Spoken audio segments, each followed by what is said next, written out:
pagka kasi nag-acknowledgement receipt, no? Halimbawa, bumiyahe, meron ding informant yung informant, ginasusan, o bumili ng sigarilyo sa sari-sari store, nagkape, kasi kausap yung informant.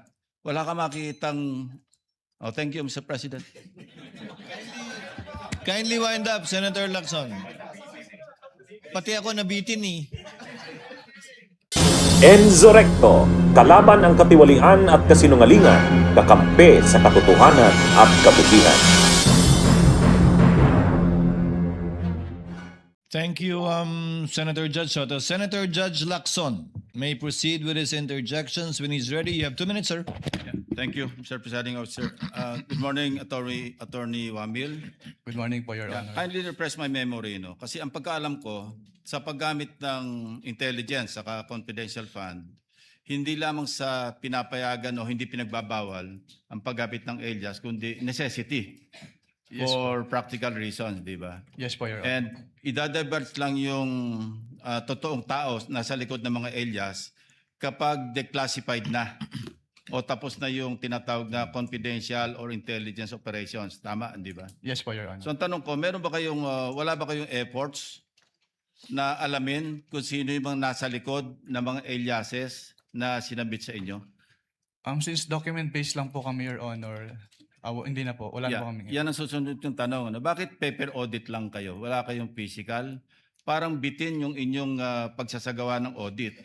Kasi paano nyo malalaman kung legitimate yung pumirma doon sa acknowledgement receipts kung hindi nyo inaalam kung meron bang totoong tao na nasa likod noong mga aliases na yon? Opo. Since what we do po in ICFAO po is compliance audit lang po, Your Honor. So kung ano lang po talaga yung provisions na nasasaad dun sa joint circular, yun lang po talaga yung ginagawa namin, Your Honor.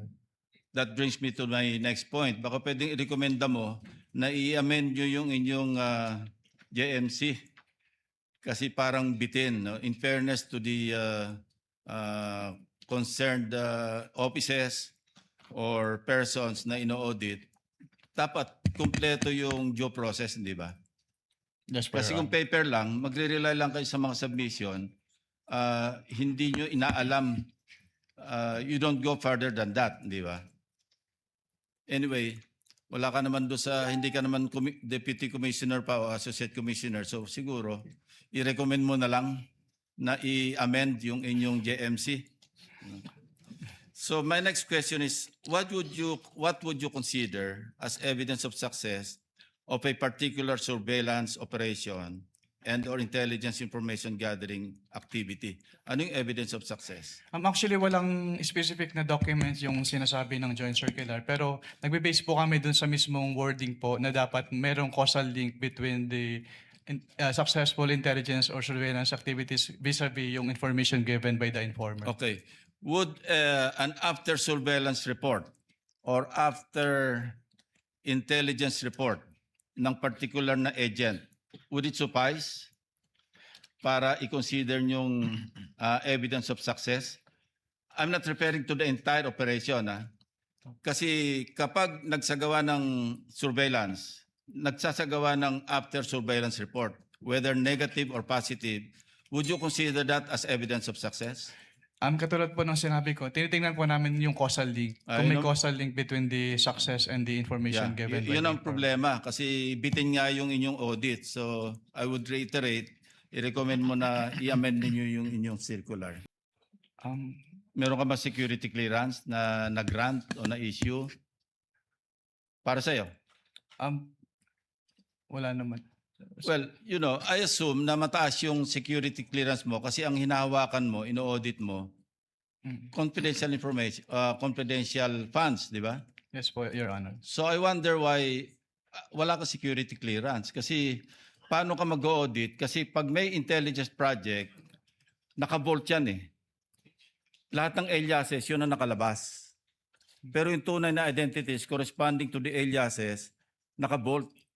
Pag declassified na, terminated na yung program, yung activity o yung project, intelligence project, pwede na ilabas yun kasi declassified na yun.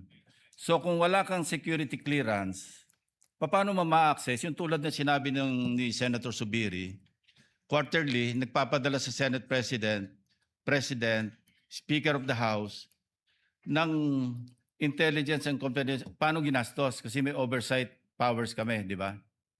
So paano ka makakapag-audit properly kung hindi mo alam yung nature ng intelligence project or operation? Kaya kanina tinatanong ko, yung bang evidence of success per activity, ano ba, after surveillance report. And mind you cannot call it successful kung negative yung surveillance. Wala nakita eh. Pero gumastos ng pera yon. So would you consider that another topic as a success or evidence of success, maski negative yung resulta ng intelligence information gathering, operation or activity, or yung after surveillance report? So kung walang result, negative, ano yun, hindi successful? Hindi pwedeng i-clear? Nakalagay po kasi yung nature ng item is payment of reward. So dapat No. Pagka kasi nag-acknowledgement receipt, no? Halimbawa, bumiyahe, meron ding informant yung informant, ginasusan, o bumili ng sigarilyo sa sari-sari store, nagkape, kasi kausap yung informant. Wala ka makikitang, oh, thank you, Mr. President. Kindly wind up, Senator Lacson. Pati ako nabitin eh. You may just respond na lang. We'll wait for your answer. ay, sorry po.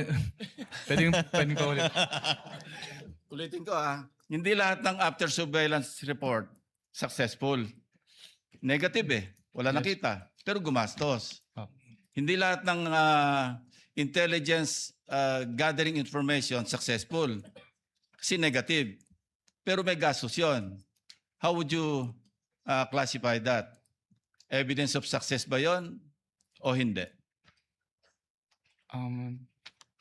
These are practical questions Okay. Kasi galing ako dyan kaya alam ko yung kalakaran. Opo. That calls for Yun nga wala ka security clearance kasi. Kasi naka-bolt lahat yan. Pagka intelligence project, naka-bolt. Pag declassified, terminated yung project, saka ilalabas yun. Nandun lahat yung mga tunay na pangalan ng mga aliases. Opo. Kumuha ka ng security clearance. Bunyog, bunyog, halikan na kasama ka. Bunyog, kapag buklod ay may pag-asa. Luzon, Visayas, Mindanao, isa ang pananaw. Sa bagong Pilipinas ang bunyog isisigaw.